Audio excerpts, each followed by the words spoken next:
Welcome back to our channels, Warriors. We are still growing. If you haven't had that short guy with the little man syndrome, smash that subscribe button. Go and have it short ass smash it right now. First, before we get started, I want to show you guys a special message from my daughter thanking you guys for the blessings that you did for her birthday. She truly enjoyed it, so here we go. Thank you for the money, Daddy's coworkers. Daddy's coworkers? Yeah. Thank you for the money. For your birthday? Uh-huh. How was your birthday? Good. I'm 5. You 5, baby girl? Uh-huh. Okay, say bye. Bye. With that being said, I try to instill gratitude in our family, right? We always got to show that we're grateful. And for that, thank you guys for looking out. I honestly appreciate that from the bottom of my heart. Her birthday was a blast. 5 years old. This episode right here, man. Wow. Woo. Incompetence. Is incompetent individuals plaguing the California Department of Corrections and Rehabilitation? Oh, yes, man. Golly gee, by far. Well, Hector, before we dive into that, what's your definition of incompetence? Give us some examples of incompetence. All right, cool. Everybody here likes sports or watches it or is well familiar with it. Let's say you have an umpire at a Major League Baseball game, right? And he be calling strikes when the ball's over here, just motherfucker, just ball outside of the box. Strike! You got everybody looking like, what the hell? You're an imbecile. You're incompetent, right? Motherfucker gets hit with a ball. Oof! Strike! The fuck? What you see there is a person that is incompetent, and their actions may or may not dictate the outcome of the game. I mean, you got contracts involved, you got professionals involved, your injuries that can possibly happen, World Series, championships, etc. What about boxing, UFC fights, referees, right? A referee, you got a guy getting ground and pounded, boom, boom, boom, and the ref is incompetent and he doesn't call the match, right? The dude's knocked unconscious. You got a dude just ground and pounding, and this clearly has gone over. The dude doesn't know his job, right? The dangers of that. Somebody can get hurt. It can cost you a championship. Again, these are examples of incompetence. So what does it look like in the California Department of Corrections, Hector, where you happen to do 16 years as an officer, a sergeant, and a lieutenant? Well, you have supervisors that absolutely should not be supervisors at all, meaning they are overseeing staff members, custody and non-custody, and inmate population, and dealing with the family members. Well, how do we prevent that? I don't know how the fuck we prevent that. I'm just telling you what the hell is going on. All you need to do is have 2 years in that rank, take a test, interview, and you get promoted. You can be about as dumb as what I just gave the kind of examples. Sergeants, lieutenants, captains, managers. Oh, it gets worse. The higher the chain of command you go up, the more incompetent you see, and the worse it gets because it's dangerous. It's dangerous. Let me tell you guys something. Seeing that I served in the United States Army in Iraq in 2004, one thing I learned was decisions can mean life or death. Decisions do mean life or death. Meaning, if we're getting shot at, we're getting ambushed, and I have the choice to hide behind a bush right here to my left or a concrete barrier to my right, I have a split decision, less than seconds, to make a decision. Am I going to go hide over here behind this bush that offers concealment but no cover, or am I going to make the more reasonable choice and hide behind this that offers cover and concealment, stops bullets. Well, if I was incompetent, if I was scared, if I didn't have the wherewithal, if I made the wrong choice, if I made the wrong decision, I couldn't give a fuck if I was high speed. I just, split second made the wrong choice.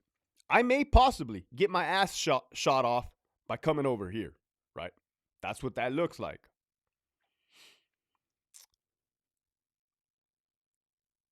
In combat, your mistakes are amplified.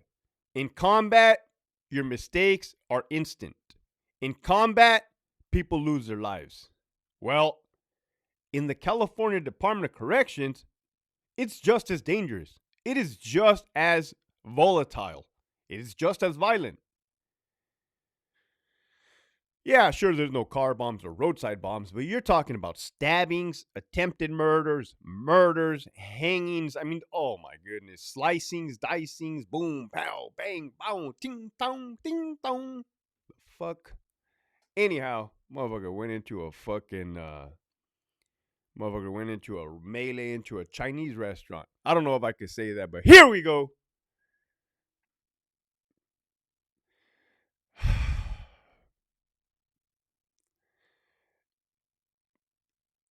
Incompetence, right? It can be as something as getting written up for not doing anything wrong. Hector, that doesn't happen. People don't get written up for not doing anything wrong. Again, it can be something as small as getting written up for doing nothing at all. Managers throwing you under the bus. Their lack of decision making. And you could see it. They're not fucking fooling anybody. Charlie Yard Captain, Charlie Yard AW, RJD, worst yard on the fucking planet. I mean, I'm not knocking the current managers there, but I mean, they're really no different than the last ones that I've passed through. Hiding in their office, sitting behind a desk, hiding under the desk, just hoping till they get through that rotation, till they get moved out, or they're not out there. They're not out there in the trenches. They're not out there asking questions, making shit happen. Right? What they're doing is critiquing from a desk. Now, well, isn't that their job? Well, their job is also to ensure the safety and security of the facility. That's not happening. So, do they get to pick and choose what they want to focus on? Well, fuck, you tell me what's more important, focusing on commas and periods in a report, or focusing on safety and security with inmates and staff, blue and green. That's common sense. That's an easy one. Oh, I have seen incompetence. When I was a young officer at Centinela State Prison, ADSEG A5, I had told a story on here about a riot, blacks and Mexicans, that kicked off in the gym, in the chow hall, in Alpha 1, and on the yard simultaneously.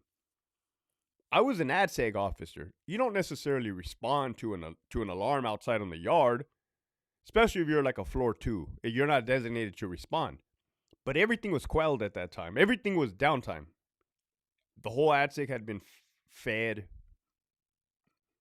And you hear code 3 on the radio. Code 3 Alpha Yard. Alpha Yard was right outside that door. I asked that female lieutenant, "Hey, can I go?" She's like, "I don't know." Later, that's exactly how it went down. Boom, I got up and I bounced. That's all I needed to hear. I don't know. That's incompetence. I don't care about that because I got to get into a riot. Whether that was cool, not this way, which way or another, that's what I wanted at that time. That's what I got. That was incompetence.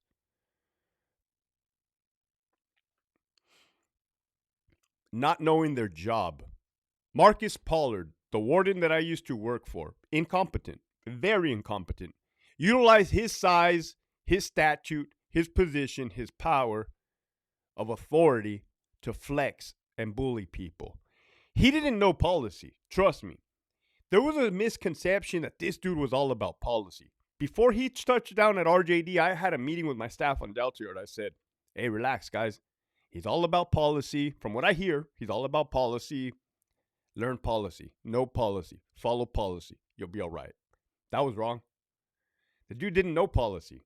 The matter of fact, every time a solid manager or somebody questioned him on policy on a question, his response would be this: "What's the policy?" The motherfucker didn't know the policy.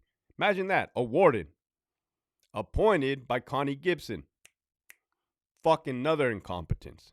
Incompetence plaguing the California Department of Corrections. Incompetence, incompetence, incompetence. Non-designated program, mixing the GPs and the SNY. Well, that is dumb as fuck. No matter how much of a message you want to send to the SNYs, hey, you need to shape up or we're going to mix you, then just fucking say that. Flat out come out and say that. And you be out there in the fucking front lines with the staff and unlock those gates. Take off those handcuffs. Don't hide behind your fucking desk and send. There's a fine line between cowardice and incompetence. But I be seeing them. I know who's who and what's what. I can see like, oh, this person's a fucking lame. This person's a suck dick puppet boy. This person's a fucking coward. This person's a rat. Hey, this talking like this is priceless, man. Talking like this, I can't say it's priceless because it cost me like over $1 million to be able to speak like this. Right. It's worth it. Worth it. And thanks to you guys, my daughter's still getting, birthday gifts, not skipping a beat, man. Appreciate you guys. Another thing about incompetence, man. People that sit on committees, ADSEC committees, parole board hearings, they are releasing the wrong people. I'm not saying every wrong person or every right person. And I've said it before. There are a lot of lifers that program. And I'm going to continue to speak on this until they get some action. Why not? They need to. You're letting some other turds out, bad people that don't need to be out. How about the ones that have been programming for fucking 15, 20, 30 years? They need a shot for sure. Again, incompetence. They don't know their job. They don't know the policy. They don't know the ins and outs, man. They've kind of just weaseled their way, finagled their way, sold their soul to the devil, sacrificed people, stepped on the little people, backstabbed people to get to the top. I mean, it's clear as day. I'm glad you guys have been following me since day one, 8 months ago. Because you probably have seen these videos and are like, holy shit.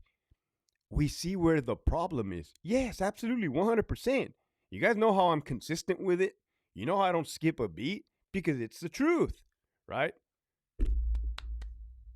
Sometimes I pat myself on the back. I think it gives me like a mental thing, like, oh, you're doing a good job, Hector, keep it up. But like again, man, I'll keep it real with you guys. I wasn't perfect. I made tons of fucking mistakes.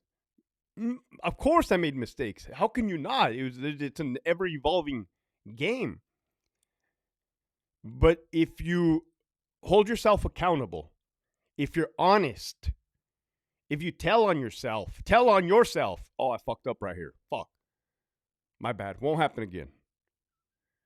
Now, it may or may not happen again, depending on this fucking, if all the stars align the wrong way. But you're going to do your best to make sure that does not happen again. There's going to be things that I encountered for the first time. When I was a lieutenant on Charlie Yard, brand new, 2 inmates get in a fight. Boom. They do a marriage chrono, meaning they sign a chrono, they sign a piece of paper saying they don't have enemy concerns, they can remain on the yard. Okay? Gave them a chance. The same individual gets in another fight 10 minutes later. It's the same guy got in 2 fights in 10 minutes. I'm like, oh shit, man, fuck. Have him sign another chrono. Gets in a fight a third time. Luckily, I reached out to a lieutenant, good dude, ATM type, number 2 in seniority, and I said, hey, man, what do you suggest right here? What do I do? And he's like, hey, man, at some point, you got to do your job. At some point, you have to, keep them safe. You have to do that. And it's like, oh, shit. He's like, and you're on probation, bro, so you better start, doing the right fucking thing. And I'm like, oh, shit. Yeah. So I designed the 2-strike, you're out rule. They get in a fight. They sign a chrono. They get in another fight. They're going to ADSIG. Oh, you best believe they're going to ad seg, and that helped me out a lot. 2 strikes, you're out. Period. Never skip the beat after that. Give a guy a chance one time, does it again, you're going to the hole. Clearly, you have some type of safety concerns, buddy, because you keep fighting everybody. With that, the message for today is incompetence. Be aware. Be weary. Be aware of who's who and what's what. Because you can give, and I told an AW this one time. I said, these dumb managers are like giving an AK-47 to a monkey. That is dangerous. You can get shot. And he started laughing. They just fired 5 more people from Donovan. 2 good cops, too. Well, they were all good cops, but 2 of them specifically worked underneath me when I was a sergeant. Fuck, man. Good fucking cops. Good cops. Oh, man. I don't know what else to say. I try giving you guys a heads up. I try helping you guys out. You guys see it. It's almost like the deer in the headlight. Like if these motherfuckers turn on the headlight, you just stand still. No, they can see you. We can see you. You're not. Stop playing possum. Take the offense, right? With that, keep pushing forward.